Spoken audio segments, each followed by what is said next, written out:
Request कंदुसि social development organisation के सदर साईं रमज़ान साहब से तो वे अचन पंहिंजा इज़हार ख्याल पेश करीन। साईं रमज़ान मेमन साहब। रही यदि आऊँ मुक़रर तो कोन आहियां पर वरी बि ॻोठ जे लिहाज़ सां अमन अमान के लिहाज़ सां थोड़ो ॻाल्हि कंदुसि। लिहारीअ जा माहिर तव्हां सां ॻाल्हाइनि पिया, ॻाल्हाए रहिया आहिनि ऐं मज़ीद मूंखां वॾा वॾा मुक़रर वेठा आहिनि, इंशाअल्लाह ताला तव्हां सां ॻाल्हाईंदा। बस आऊं इहो आहे त असांजे इलाइक़े जी अमन अमान जो मसइलो जेको लॻो पिया इन ते थोरो अर्ज़ु कंदुसि त कुझु अरसे खां वठी जॾहिं खां इहे SHO गाइबु थियो आहे त इन इलाइक़े में हिकिड़ो अमन अमाल जो वॾो मसइलो खड़ो थी रहियो आहे। देखो सो रोज़ का न का वारदात, रोज़ का न का वारदात आहे। कॾहिं मार्केट जो दरवाज़ो, कॾहिं के दुकान जो दरवाज़ो, कॾहिं के रोड ते फुर, कॾहिं मोटरसाइकिल, मुसलसिल इहो अमल जारी आहे। मराए महिरबानी सभु वेठा आहिनि, ज़िम्मेदार वेठा आहिनि, इन मसइले खे बि थोरो ॾिसनि खणनि ऐं ज़िम्मेदारनि मां आहिनि हूंदा हिते उसे पासे मौजूदु हूंदा, ॿुधंदा हूंदा, जेको सो हिन मसइले खे ॾिसनि ऐं सख़्तु इक़दाम को खणनि। SHO साहब बि नओं आयो आहे, अलाह किथे आहे अञा ताईं, जेको सो इन मसइले खे ॾिसी कोन रहियो। इन जे अचण खां पोइ बि मुसलसिल वारदातूं जारी आहिनि। त इन खां अलावा बाक़ी वेठा आहिनि, संगत वेठी आहे, तव्हां सां ॻाल्हाईंदी। महिरबानी, थैंक यू। हाणे आऊं जलसे के अॻियां वधाईंदे असांजे दोस्त Karachi rural network deputy secretary Yameen Khaskheli के गुजारिश कंदुसि तो वह अचन ऐं पंहिंजो इज़हार ख्याल पेश करी। यामीन खासकली साहब। बिस्मिल्लाहिर्रहमानिर्रहीम। स्टेज ते वेठल मौजूदीन सामू दोस्तों अस्सलाम वालेकुम। आऊं एप्रिशिएट कयां थो दोस्तन के जो हू मलीर या जेके इज्तिमाई जेके मसइला आहिनि, ख़ासि तौर ते मलीर एक्सप्रेस वे ये ते गॾु थिया आहिनि। आऊं बहसियत सिविल सोसाइटी वर्कर, मुंहिंजो ताल्लुक़ कराची रूरल नेटवर्क सां आहे। Karachi rural network organization district Malir में कमु करे रही आहे ऐं हू इन ॻाल्हि में अवां सां इन इशू ते हर लेवल ते गॾु आहे छो असांजो ही इज्तिमाई इशू आहे। मलीर एक्सप्रेस वे असांजी तरक़ी आहे, पर असांजी जेकी तरक़ी आहे उहा इन नाले सां न कई वञे, ईअं न कई वञे जो असांखे लताड़े वञे, असांजो ख़्यालु रखियो वञे। असांजा जेके रिज़र्वेशन्स आहिनि, असांजे मक़ामी माण्हुनि जा, एग्रीकल्चर आहे, ॻोठनि, आबादियूं आहिनि, उन्हनि जो तहफ़ुज़, उन्हनि जी प्रोटेक्शन इन में यकीनी इन खे बनायो वञे। ॿी सूरत में असां जीअं अॼु ही हिते एहतिजाज करे रहिया आहियूं ऐं रिकॉर्ड करे रहिया आहियूं, दोस्त चवनि था त ही हिते माण्हू घटि आया आहिनि। आउं सम्झां थो त एप्रिशिएट थो कयां जेके दोस्त ही आया आहिनि। असां थोरा ई सही, पर असांजो जेको एहतिजाज आहे, असांजी जेको आवाज़ आहे उहो जेन्युइन आहे ऐं असांजी जेकी दावा आहे उहा बिल्कुलु राइट आहे। असां पंहिंजे हक़ जे लाइ वेठा आहियूं, को ग़लति ॻाल्हि जे लाइ कोन वेठा आहियूं, कंहिंजे ज़ाती या कंहिं सियासी पार्टी जे दुश्मनी जे लाइ कोन वेठा आहियूं। असां मुख़्तलिफ़ पार्टियुनि सां तालुक़ु रखूं था, असां वोटर आहियूं मुख़्तलिफ़ पार्टियुनि जा। असांजो जेको इशू आहे उहो मलीर एक्सप्रेस वे आहे ऐं उन सां गॾोगॾु ॿिया बि इशू आहिनि इज्तिमाई लेवल ते। असां जी सिविल सोसाइटी जा जेके दोस्त आहिनि, मुख़्तलिफ़ नालनि सां ॻाए बॻाए असां अहिड़े तरीक़े सां पंहिंजा जेके इशूज़ खणंदा आहियूं ऐं असां सभिनी खे उन में हिकु यूनिटी ऐं ॿधी जो मुज़ाहिरो करणु घुरिजे ऐं इंशाअल्लाह इहे जेके मसइला आहिनि असां इन ॿधीअ सां, यकजहतीअ सां असां इन्हनि खे हिकु थी गॾु थी आवाज़ु पंहिंजो कंदासीं त असांजा जेके हुकुमरान आहिनि, असांजा ख़ासि तौर ते मलीर जा जेके लीडर आहिनि, असांजा MN MPs, उहे बि असांजा मक़ामी माण्हू आहिनि, मुतासिरीन मंझि आहिनि ऐं आउं सम्झां थो त उहे इन खां अॻु में बि मलीर एक्सप्रेस वे जे हवाले सां मुख़्तलिफ़ मीटिंग्स में हू असांखे यकीन ॾियारींदा आया आहिनि त भई हिन में जेको आहे नुक़सानु न कयो वेंदो, पर असांजे मक़ामी माण्हुनि खे हिन में नुक़सानु नज़र अचे पियो ऐं उन्हनि खे जेको आहे इहो ख़दशो आहे, अहिड़े तरीक़े सां तंहिंजे करे असां जेको पंहिंजो एहतिजाज ॿीहर जेको आहे असां शुरू कयो आहे। ऐं इंशाल्लाह Karachi rural network Malir expressway जी जेकी एक्शन कमेटी आहे ऐं उन सां गॾु इन मसइले ते मलीर एक्सप्रेस जी वे जे हवाले सां ॿी साईं रमज़ान जेकी ॻाल्हि कई हिते जी जेकी अमन ओमान बदामिनी जो जेको इशू आहे, हिन वक़्तु जेको SHO आहे UC मुराद मेमन थाणे जो उहो एक्टिंग SHO आहे, आरज़ी तौरु रखियलु आहे, उनखे चार्ज ॾिनल आहे। हितां जो फुल फ्लेज SHO शायदि न आयो आहे, पर असां इनखे बि इहो ॿुधायूं था त बाबा पंहिंजी जेकी कारकर्दगी आहे, पंहिंजी ड्यूटी जो फ़र्ज़ु जेको आहे न उहो सही अदा कर। हिते जेकी अमन ओमान जी जेकी सूरताल ख़राबु थी रही आहे, ख़ासि तौर ते असांजी जेकी बिज़नेस कम्यूनिटी खे जेको अदम तहफ़ुज़ जो शिकार आहे ऐं उनखे कंट्रोल कर, ॿी सूरत में असां तुंहिंजे ख़िलाफ़ु जेको आहे एहतिजाज कंदासीं। हिकु दफ़ो ॿीहर एप्रिशिएट कयां थो दोस्तनि खे जेके हिते गॾु आहिनि हिन इज्तिमाही मसइलनि में, ऐं ख़ासि तौर ते मलीर एक्सप्रेस वे जा जेके दोस्त आहिनि, उन्हनि खे एप्रिशिएट कयां। Thank you. वॾी वॾी महिरबानी Yameen Khaskheli sahab, deputy secretary Karachi rural network, आपकी भरपूर तालियों में साबका district council member sir Abu Bakar Memon sahab, मैं इनसे गुजारिश करूंगा कि वो आए और अपने इज़हार ख्याल पेश करें। सर अबू बकर। औज़ु बिल्लाहि मिनश शैतानिर रजीम, बिस्मिल्लाहिर रहमानिर रहीम। स्टेज ते वेठल मुंहिंजा कायदीन, मुंहिंजा अॻवान ऐं पिंडाल में मौजूद मलीर एक्सप्रेस जा मुतासिरीन, अमन अमान जे हवाले सां उन जा मुतासिरीन, प्रेस गैलरी, अस्सलाम वालेकुम। सभ खां पहिरीं त आऊं मलीर एक्सप्रेस जे एक्शन कमेटी जो निहायती शुक्रगुज़ार आहियां जिन उन्हनि असांखे अॼु हिन प्रोग्राम में मदू कयो ऐं ख़ासि तौर ते उन्हनि खे मुबारकबाद बि पेश थो करियां त उनजी जेका जिदोजहद आहे, जस्तजू आहे, जेका उहो मलीर एक्सप्रेस जे हवाले सां काफ़ी अरसे खां मुख़्तलिफ़ मीटिंगूं, मुख़्तलिफ़ कार्नर गॾिजाणियूं, मुख़्तलिफ़ हवाले सां कंदा अचनि था, ऐं उन्हनि खे बि अॼु इन ते मुबारकबाद थो ॾियां त हुननि पंहिंजी हिमत हारी कोन आहे, इन सिलसिले खे खणंदा अचनि। हिते ॻाल्हि आउं सिर्फ़ु इन ॻाल्हि ते कंदुसि त मलीर एक्सप्रेस वे जे हवाले सां आउं मुंहिंजे प्यारे भाउ गुल हसन कलमदी साहब जी ॻाल्हि खे सेकंड कंदे मुंहिंजा दोस्त हिते जेके मेमनगोट जा एक्शन कमेटी में शामिल आहिनि एक्सप्रेस जा, उनखे आउं आख़िर ताईं इहो ई मशवरो ॾींदो रहियो आहियां त अव्हांखे सुप्रीम कोर्ट सां रुजू ज़रूरु करिणो पवंदो। त आउं एक्शन कमेटी खे इहा ज़रूरु गुज़ारिश कंदुसि त मलीर एक्सप्रेस जो हिकिड़ो मज़बूत केस, असां वटि वकील बि मौजूदु आहिनि, असां वटि दानिशर बि मौजूदु आहिनि, त असां सुप्रीम कोर्ट में हिकिड़ो इन जी बाक़ाइदा पटिशन दाख़िल करे हिन खे कम खे रोकारायूं ताकी जीअं असांजा मामलात सिंध गवर्नमेंट जेका आहे उहा असां सां ॻाल्हाइणु अचे त असीं पंहिंजो रूट में चेंज करण में उन सां ॻाल्हाए सघूं। ॿी ॻाल्हि त अमन अमान जे हवाले सां त काफ़ी तफ़तीश जो शिकार आहे हिन वक़्तु असांजी ही पूरो बेल्ट, ख़ासि तौर ते मुराद मेमन ॻोठ।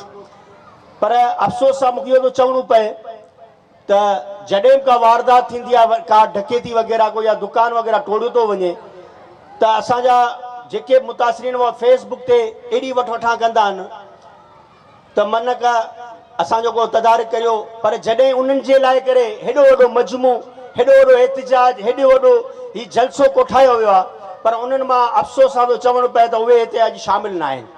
हालांकि मूं जॾहिं घरां निकितुसि त मूं ॾिठो त अॼु मेमन ॻोठ में पूरी कारोबार बंदि हूंदो ऐं जेके कारोबारी हज़रात असांजा दोस्त जेके कारोबार कनि था, दुकान हलाईंदा, उहे अॼु एहतिजाजनि पंहिंजा शटर डाउन करे अॼु असां सां गॾु हिन काफ़िले में शामिल थींदा।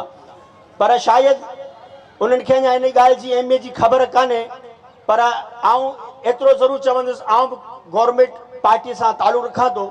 जॾहिं खां इहा 10-15 ॾींहंनि खां असांजे मुख़्तलिफ़ दुकाननि मां चोरियूं थियणु लॻियूं त मूं फिलफोर असांजे डिस्ट्रिक्ट प्रेसिडेंट ऐं असांजे MPA खे मूं राब्ते में वरितो, उन SSP मलीर सां कल्ह टियों ॾींहुं ॻाल्हायो ऐं SHO उन ताइनात करायो, पर इन इहो मसइले जो हल न आहे। असां केतिरो ताईं जेको आहे पुलिस जे सहारे, पुलिस जे तरीक़े सां कमु कंदा रहंदासीं। त आऊं असांजे मार्केट कमेटी जे जेके बि असांजा हज़रात हिते वेठा आहिनि, कारोबारी हज़रात वेठा आहिनि, उन्हनि सां गुज़ारिश कंदा पंहिंजी हिमत उन्हनि खे पाण करणी पवंदी। अव्हांखे पंहिंजे दुकाननि जे अॻियां CCTV कैमरा लॻाइणा पवंदा। अव्हांखे 5-8 दुकान गॾिजी करे हिकिड़ो गार्ड या चौकीदार वग़ैरह रखी सघो था। उन सां इहो थींदो त जेको चोरी करण वारो अचींदो उनखे इहा ख़बर पवंदी त हिते असीं अगरि का कंदासीं त असांखे गोली लॻी सघे थी या असीं जलजी बि सघूं था। त असांखे हिमत पाण करणी पवंदी। मथां रमज़ान जो महीनो पियो अचे, ऐं मुंहिंजा दोस्त मूंखे ॿुधाईंदो हलां त उन महीने में अक्सर असां सां इहे वारदातूं वग़ैरह थींदियूं आहिनि। त अव्हांखे सिर्फ़ु एतिरी थो इल्तिजा करियां त अव्हांखे पंहिंजी मदद पाण करणी पवंदी। अव्हांखे घरनि मां पंहिंजे कारोबार खे हिकिड़ी छॾे करे हिननि सिफ़नि में शामिलु थियणो पवंदो। तेसि तक असांजो को बि हल कोन्हे। त मुंहिंजी इहा ई अव्हां सां गुज़ारिश आहे। ऐं मलीर एक्सप्रेस जे हवाले सां असांजे MP MNN बि हिननि सां गॾु मुतासिरीन सां गॾु वेठा आहिनि, पर ख़बर न आहे छो अहिड़ी कहिड़ी रुकावट आहे जंहिंजे करे मलीर एक्सप्रेस जो रूट चेंज नथो थिए। तव्हां मलीर एक्शन कमेटी खे इहा पंहिंजी इहा रिक्वेस्ट कंदुसि त तव्हां सुप्रीम कोर्ट में हिकिड़ो इन जी पटिशन दाख़िल करियो। त ॾिसूं था त जॾहिं पटिशन दाख़िल थींदी त असां वटि इहा सरकार असां सां ॻाल्हाइण लाइ करे अचींदी त असीं पंहिंजा मुतालबात पेश करे सघूं। त असीं हर वक़्तु असां गॾु आहियूं, भले असांजो कहिड़े पार्टीअ सां तालुक़ु हुजे, भले असांखे नौकिरी मिले या न मिले, पर असीं अव्हां सां गॾु बीहंदासीं। भले कहिड़ो बि मामिलो हुजे, इंशाअल्लाह असीं अव्हां सां गॾु बीहंदासीं। वॾी महिरबानी। आपकी भरपूर तालियों में शबीर अहमद साहब, शबर अहमद साहब। अस्सलाम जी। आप सब लोगों का शुक्रिया है कि मुझे यहाँ पे बुलाया और मुझे बात करने का मौका दिया, और आप सब लोगों का शुक्रिया कि आप लोग सुन रहे हैं सारी बातें। और मैं ज़्यादा आपका टाइम नहीं लूँगा। अच्छा, यहाँ पे हर कोई ये कह रहा होता है कि जी माहौल का मसला है, माहौलियात का मसला है। मैं ये सवाल करना चाहूँगा कि क्या आप लोगों को पता है कि माहौल है क्या चीज़, और ये अगर माहौल का मसला है तो ये आप लोगों का मसला कैसे है। अल्लाह ने चीज़ें खल्क की, हमें खल्क किया, माहौल खल्क किया, और फिर जो है इंसान को उसकी हिफाजत का जो है कहते हैं ज़िम्मेदार बनाया, अशरफुल मखलूक़ात बनाया। तो हम तो इसकी या माहौल की हिफाजत के लिए यहाँ पे हैं, मगर आप चारों तरफ अपने देखें कि हमने तबाही कर करके, छोटे छोटे पैसे की उस लालच में, किसी और चीज़ के लालच में तबाही कर करके इस यानी उस नहज तक पहुँच चुके हैं कि अब जीना भी मुश्किल हो गया है। 2014 में जो हीट वेव आई, उसके अलावा जो मलीर की भी जो 2020 में भी जो सैलाबी रेले आए थे जो कि मलीर की ज़मीनों को भी तबाह करते हुए गए, और अब ये एक्सप्रेसवे जो अंधाधुंध बनाया जा रहा है, जिसमें आपकी ज़राई ज़मीन भी जा रही है, जिसमें आपके घर भी जा रहे हैं, जिसमें आपकी मलीर नदी जो बारिशों का भी जो पानी का रास्ता है वो भी जा रहा है। तो ये सोचने की ज़रूरत है कि बग़ैर किसी प्लानिंग के, बग़ैर किसी स्टडी के ये किस तरीके से बन रहा है। आप क्या यानी करना क्या चाह रहे हैं आप कराची को, मलीर को, सिंध को, पूरे पाकिस्तान को, और आप कितना तबाह करना चाह रहे हैं। और जितनी भी पार्टियां हैं, पीपल्स पार्टी है, PML नून है, PTI है, चलें हम 3 इन बड़ी पार्टियों का नाम ले लेते हैं। पीपल्स पार्टी का मौक़िफ़ है जी रोटी कपड़ा मकान।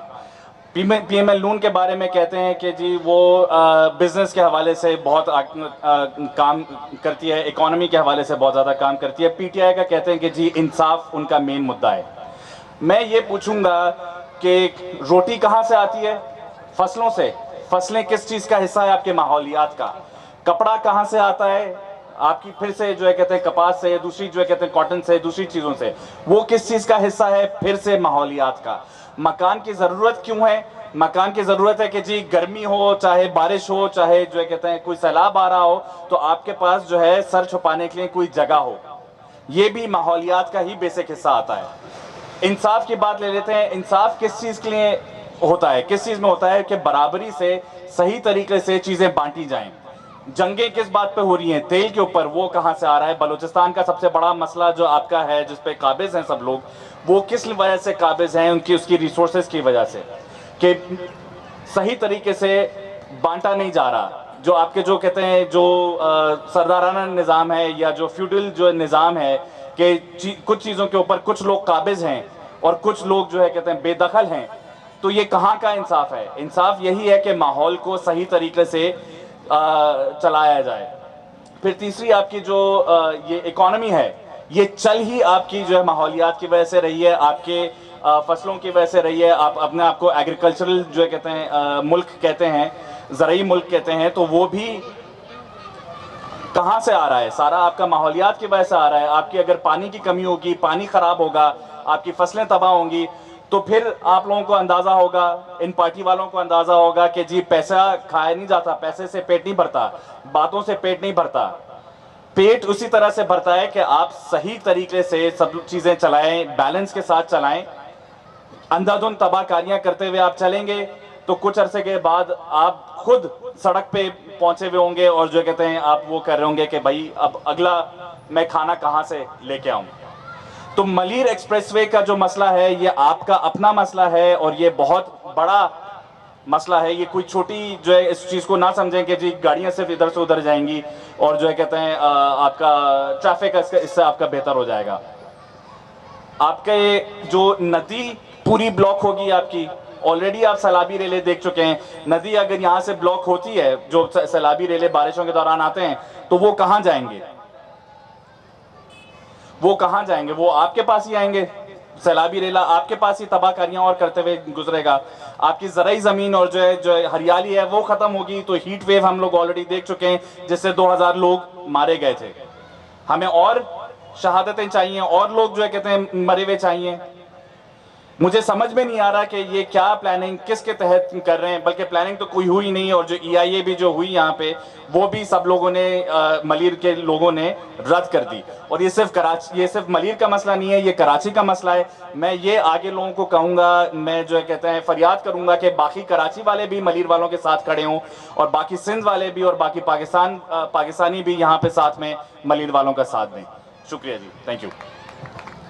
हाणे मौक़ूफ़ बयान पेश करण जे लाइ दावत अर्ज़ रखंदुसि national party general secretary Sindh Majeed Sajidi sahab. Sir सां गुज़ारिश कंदुसि त हू वक़्त जो ख़्याल रखे। मजीद साजिदी साहब। मेरे सीनियर दोस्त मोहतरम यूसुफ मस्ती खान साहब, मुहक्किक गुल हसन कलमती साहब, कादिर बख्श कलमती, और सबसे पहले अगर मैं पालारी साहब का नाम नहीं लूँ ज़्यादती होगी उनकी मौजूदगी में। और फिर दूसरी बात ये है कि मैं इंतहाई मशकूर तो आप सबका हूँ, मगर थोड़ी सी मिस्टेक आप मुंतज़मीन से हुआ कि उस्मान बलोच मेरे सीनियर दोस्त हैं, मुझसे ज़्यादा उनकी जद्दोजहद है सियासत में। मुख्तलिफ़ हवालों में मुख्तलिफ़ दौर में हम बचपन में सुनते आए हैं अपने इलाक़ों से, और आज भी उसी बहादुरी के साथ, उसी जुर्रत के साथ, उसी हिम्मत और उसी अपने ख़यालात के साथ आपको भी वो हिम्मत की दावत दे रहे हैं कि आइए इस मजलिस को, इस महफ़िल को, मलीर एक्सप्रेस वे को किस तरह बचाना है, उसके रूट को किस तरह चेंज करना है। तो ये चीज़ें आप लोग ही कर सकते हैं, हम आपके साथ हर जगह मौजूद हैं।